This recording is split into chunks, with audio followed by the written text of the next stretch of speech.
Tonight on NAIT NewsWatch. Canadian Blood Services are seeking donations as demand in hospitals continue to rise. The only way for people to get this life-saving product is for donors to come in.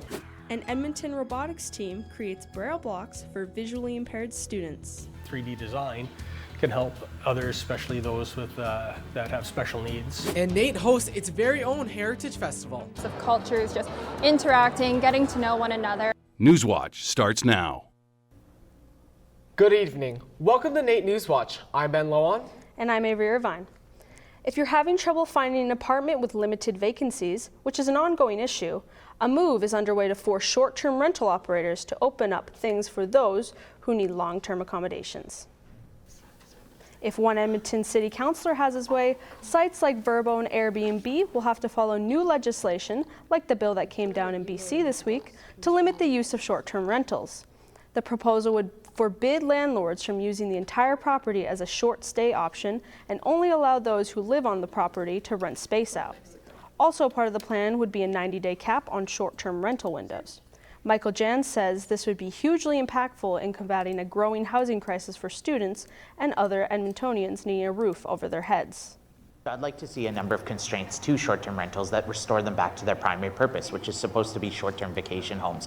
They're not supposed to be here functioning as a ghost hotel system. Neighbors don't want that. It's not like the Airbnb has a bellhop or a security team or something like that. We've seen a prevalence of party houses and some people being really put through the ringer. If a limitation is put on short-term rental housing, owners may have to start providing the same requirements as hotels. Edmonton's hotel industry supports Jan's ideas, and members are pulling for a fair marketplace for everyone in the accommodation industry.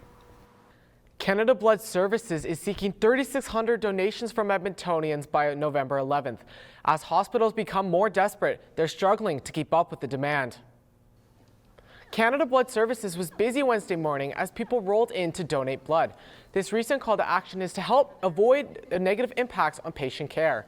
The blood is needed to treat a wide variety of diseases from anemia, sickle cell, and different types of cancers, as well as victims of car crashes and burns. The demand for blood is constant as it only has a shelf life of 42 days. The center has seen a drop in donations since COVID, and they're urging Edmontonians to come in and contribute. Donating blood is really easy. There is no substitute for blood. So the only way for people to get this life-saving product is for donors to come in and donate an hour of their time and 1 unit of blood to help save their life. Appointments to give blood can be made on their website at blood.ca or through their phone line at 1-888-2-DONATE.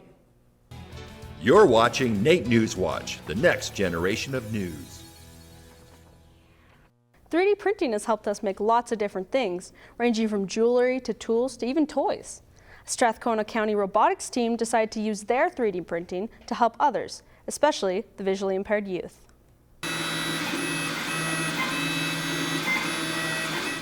Taking over 9 hours to print, braille blocks are a learning tool for visually impaired youth. The Cyber Eagles Robotics team is a student-run group based in Sherwood Park. They discovered a lack of these tools in northern Alberta and have stepped up to help make more. Well, the braille blocks are a plastic 3D printed object that are a large version of braille, but kind of like kids' letters for elementary school, where they're big and tactile. This is the same format, but in braille, so that kids can learn big format, gross motor skills to learn the braille shapes. Cyber Eagles Robotics has already given 14 sets of braille blocks out to the Canadian National Institute for the Blind and 4 sets to the Alberta Society for the Visually Impaired in Edmonton.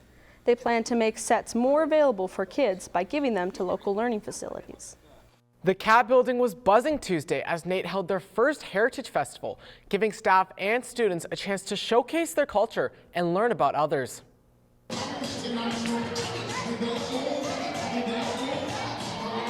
Students from Jamaica, Nigeria, the Philippines, and more came together during NAIT's Heritage Festival. From performances to photo ops, students could immerse themselves in the different booths around the venue. The festival is part of NAIT's Destination event, a week of workshops and panels aimed at celebrating cultural diversity and fostering global communities. These events are a great way for the student body to benefit from NAIT initiatives. It will definitely bring together all the different types of communities that we have here. Like, as you can see in the background, we have so many different types of cultures just interacting, getting to know one another, and it'll really just enforce the NAIT collective that we have here. In January, NAIT launched their global engagement strategy aimed at creating an international environment on campus. More information about these initiatives and other events can be found on the NAIT website. With the winter season returning, we can finally start to take out our old sleds. But when we think of sleds, we think of them being made out of plastic. Well, how about concrete? Concrete that you can not only steer, but stop as well. NAIT civil engineering students are preparing for the Great Northern Concrete Toboggan Race of 2024. This race is an annual event that hosts more than 20 universities and technical schools all over Canada. The teams need to design and construct a toboggan with a concrete running surface, a roll cage, and mechanical steering and braking systems by using various different tests. They help us identify what types of routes we should take in improving concrete. And, with these different tests, we can see where we need to improve on some parts or where we need to cut back a little bit. The concrete toboggan race will be held for the first time in St. John, Newfoundland, taking place between February 5th to 11th of 2024. Right after the break, we take a look at hockey replacing football this weekend at Commonwealth Stadium. That's right. And for this week's question of the week, we asked students about their Halloween traditions. Coming up on NAIT NewsWatch, we'll be discussing that, the Heritage Classic, which is going to be the biggest hockey event of the winter in Edmonton. All that and more coming up after the break. It has been a chilly few days here in Edmonton, but there is no need to get too worried. We are getting into the above zeros this weekend, so get rid of those suitcases. There's no need to go to Mexico just yet. All that and more with your weather coming up after the break. A look at the finally completed Valley Line LRT. More on that next week.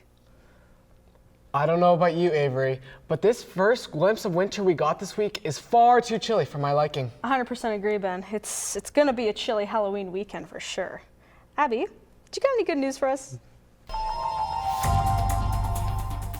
So Avery, I actually do have some good news. This cold weather we've been experiencing over the past few days is finally moving down southeast, and we're getting a nice upper level warming coming into the weekend, just in time for the Heritage Classic. But more on that soon. First, we're going to jump over to Calgary.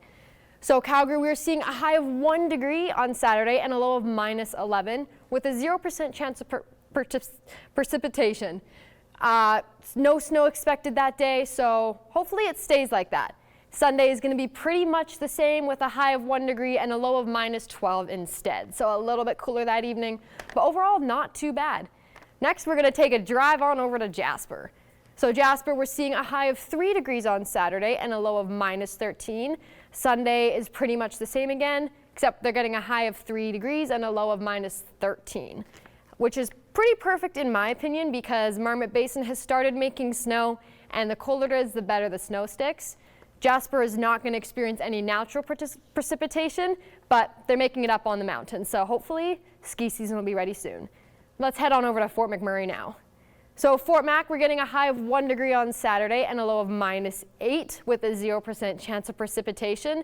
Sunday, again, is pretty much the same with a high of 1 degree and a low of -7.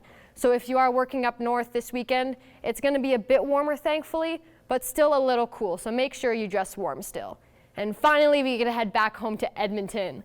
Saturday, we're seeing a high of 0 degrees and a low of -10. So not a whole lot warmer than we've seen this week, but it's a little bit warmer, so I think I'll take it. Sunday, we're going to have a high of 1 degree and a low of -11 again, which I think is pretty perfect for the Heritage Classic. But if you are sitting in the stadium outside, once the sun sets, it does get a little cooler. So again, make sure you bundle up nice and warm. Moving on to our averages. So we have an average high of 5 degrees and an average low of -4. I personally would much prefer 5 degrees right now after the week we've had. It's not great, but could be better, could be worse. Like our record low, -20. That's kind of ridiculous in my opinion. That's way too cold for this early in the year. And our record high is 22 degrees. Imagine right now being outside, lounging in the sun with 22 degrees. Oh, I wish. I wish. But that's all I've got for you for weather. Thanks so much, guys. NewsWatch Weather is brought to you by NR92, the station for the students. Halloween weekend is almost upon us, and the holiday itself is right around the corner. And people are getting into the festivities. For this question of the week, we partnered up with the Nugget to ask students what their favorite Halloween traditions are. For many people, traditions can become part of a holiday. Whether it's Christmas, Thanksgiving, or even Halloween, it can mean something different for everyone. We asked NAIT students for their take on the scary holiday. Every year we watch Beetlejuice, every time, without fail. Every year, me and my friends get together and we build our own Halloween costumes from different thrift shops around town. We set a budget limit and we build the best costumes we can from that. My traditions include just, hanging out with friends. We dress up. We try to make each other laugh.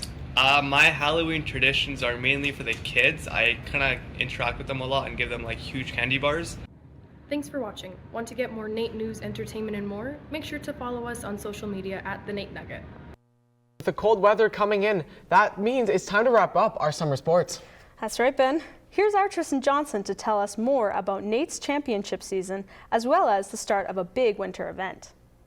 Thank you very much, guys. This year's ACAC Soccer Championships have been taken indoors as both the men's and women's Elks teams battle it out this weekend.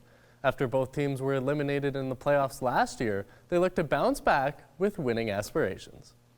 The women's team finished the season 7-3-2, netting 34 total goals this season.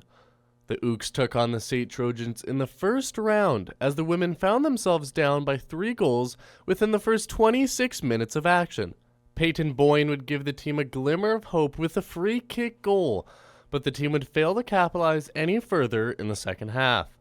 This would be the end of the road for the women, but nevertheless was a strong season for the team, matching the record from last season. We now head over to the men's game where the Elks took on the 9-2-1 Lethbridge Kodiaks. Marcus Sperling would put NAIT up 2-0 with 2 goals late in the first half, where the Elks further took that momentum to result in a 6-0 win, securing their ticket to the semifinals. The men's team will face the St. Trojans as kickoff starts at 5:30 in the Edmonton Soccer Dome. The Trojans beat the Elks in last year's ACAC finals as the Elks hope to even the score with a championship win this weekend. After 20 years, the city prepares for the NHL Heritage Classic as the Oilers host the Flames for Edmonton's first outdoor game since 2003. On behalf of City Council, do hereby proclaim October 21st to 29, 2023 Heritage Classic Week in Edmonton. An attendance of over 60,000 is expected at Commonwealth Stadium for Sunday's Battle of Alberta, with Mayor Amarjeet Sohi declaring October 21st to 29th as Heritage Classic Week. Edmonton is obviously a winter city, and we embrace that aspect, and hockey is so integral to Edmonton's history and what Edmonton is. This was paired with an accompanying hockey-themed event named Pucks on the Plaza, with scrimmage games, music, and an Oilers-crazed atmosphere. The Heritage Classic game will be played on October 29th against the Calgary Flames, with tickets still on sale. After a disappointing 4-14 record in the 2023 season, the Edmonton Elks players and staff prepare for growth and development this offseason. The team is eager to give back to their fans for their commitment to this team, despite the Elks' recent struggles. You have a season like that, there's multiple things that go into it, right? The Edmonton Elks had a historic 2024 season, setting the record for most consecutive home losses for a professional North American sports team. Obviously a disappointing season, and just kind of re-gearing this offseason and getting ready for next year. We weren't winning a lot of games and stuff like that, but the fans still, they came out and supported. Despite having the worst record in the CFL, the Elks still ranked third in the league for average attendance per game, at just under 25,000. Super shocked, especially that week we had, I think it was 32,000, and what were we at that time, maybe won one game or something, and I'm like, I don't know very many teams that are winning one game getting that many people out, and then, you think, oh, you're coming to a team that hasn't been performing well, you're thinking the fans not going to be, just the fan base isn't going to be there, then boom, we have 32,000 people at a game. Then you look at a team like Toronto, who's won a lot, and they don't have as many people at games. So, I mean, it's definitely going to be a bright spot for the Elks, I think, continuing forward. Despite the slow start to the season, the Elks finished the year 4-5 in their last 9 games, as players hope to ride that momentum into 2024.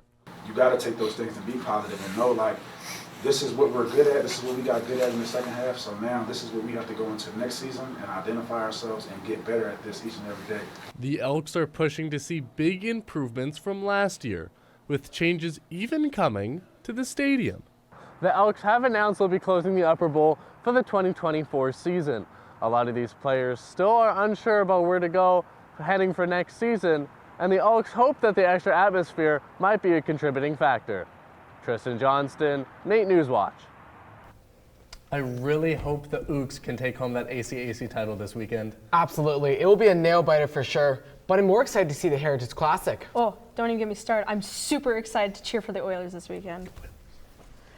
Coming up after the break, we get geared up for Halloween with a spooky pumpkin walk at Pumpkins After Dark. And we take a soak of relaxation in a sensory deprivation tank. So what happens after about 5-10 minutes is you no longer know where your body ends and then the water begins. It's just like your brain is floating in space. Hi, I'm Christine Peters with NAIT NewsWatch. This week in entertainment, we're going to take a look at Pumpkins After Dark. Get ready for Halloween. All that and more coming up in entertainment. Stay tuned. NAIT 2023 team jackets are brought to you by Refined RX Medical Aesthetics and Invincible Team Financial Group. Avery, what are your thoughts on the recent snowfall? Well, I gotta be honest with you, Ben. The snow and the ice have been really stressing me out.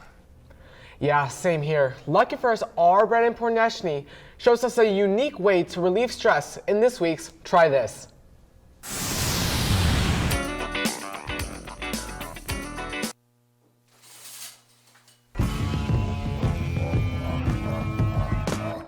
Let's face it, life ain't as great as we think it to be.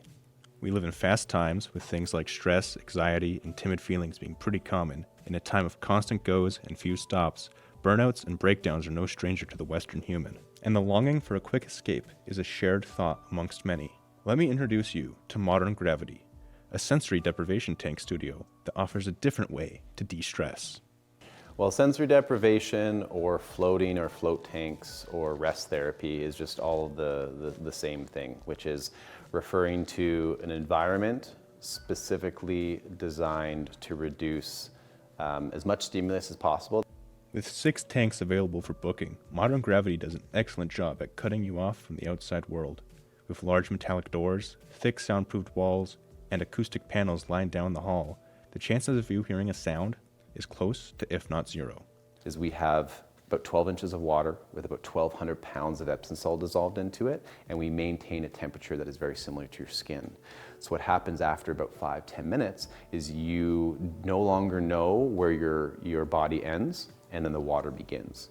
After watching a quick introductory video, I was shown to my room where I stripped to my birthday suit and showered before entering the tank for the 60 minutes.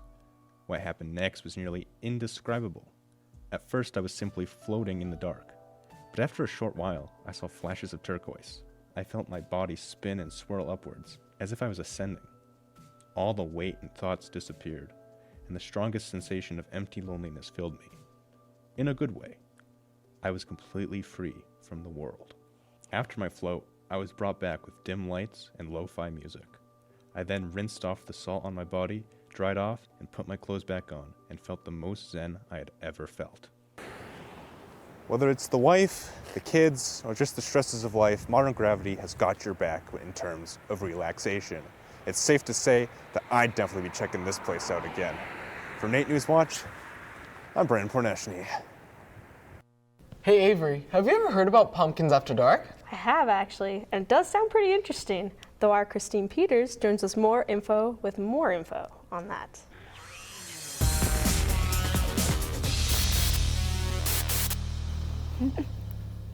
Thanks, guys. With Halloween just around the corner, Pumpkins After Dark is here for some Halloween fun, with exciting activities and tons of light-up displays that are sure to give you goosebumps.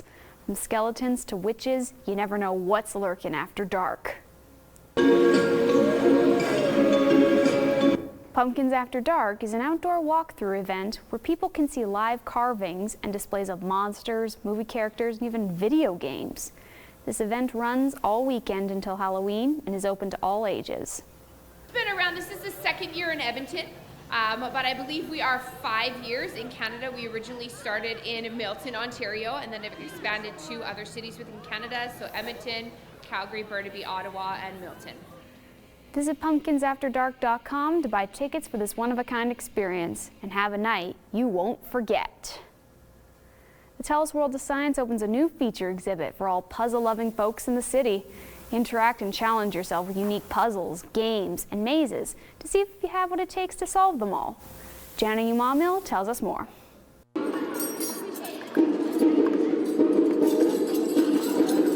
Young students are trying their best to solve one of the puzzles here at Mazes and Brain Games, the newest feature exhibition at the Tell Us World of Science. Offering a special experience with over 60 puzzles, it's a learning playground for both kids and adults living in Edmonton. It's the first time this exhibition has been to Alberta, and it's a great way for people of all ages to explore problem solving, have some fun with some challenges and brain games, and of course explore a couple of different full-size mazes as well. The Maze of Illusions is one of the exhibit's highlights, together with a gallery from David Anson Russo and a giant version of the Tower of Hanoi. Director of the Science Experience, Trevor Prentice, says this is one of the best ways for children to learn. The kids are engaged already. I mean, they come here, they just want to have fun, right? And oftentimes they might not even realize how much they're learning about logic and persistence and how the human brain works and how they themselves learn. We really like to engage people's curiosity, inspire discovery, and that is really what's at the heart of Mazes and Brain Games. A number of schools has already visited the space, and students are not only enjoying their time but learning from it. Yeah, making your own maze, it's hard because you also have to add tricks while you're making it. I learned little facts about the moon. And it's like cool because over there we got to make our own mazes. And things like that look impossible are actually like very easy. Mazes and Brain Games officially open to the public on October 27. And right now, I'm lost in one of their big mazes in the exhibit. I've been walking around in circles for a good few minutes now. So if you want to try it out and see if you can get out of the maze yourself, come visit the Tell Us World of Science. I'm Jana Humamil for NAIT NewsWatch. A local video store owner has made a feature film about being the only video store left in town. The lobby on White Avenue is the last remaining video store in Edmonton. The owner, Kevin Martin, recently filmed and released a movie about his store and what he does. The film was shown at the Metro Cinema and was inspired by how the store is a place where movie lovers can come to buy or rent those hard-to-find titles that they've been dying to see. I came across a couple young filmmakers, and we're like, you know, I think if we've got a good story, we can come up with a feature film. The video store was created after filming multiple short films about the shop, which fans really enjoyed. Well, guys, what do you think? Do you guys feel like checking out that video store if you have time? Honestly, yeah, I think it looks pretty interesting. And that film, that sounds pretty cool. I might have to go see what's there after seeing those pumpkin displays. Thanks, Christine. And that's all we have for you on NAIT NewsWatch this week. And in case you didn't know, NAIT is hosting their open house this Saturday, tomorrow, from 9 a.m. to 3:30 p.m. That's right, Ben. Make sure to come by our studio and see how we put our shows together. We hope you have a safe and fun Halloween weekend. Take care.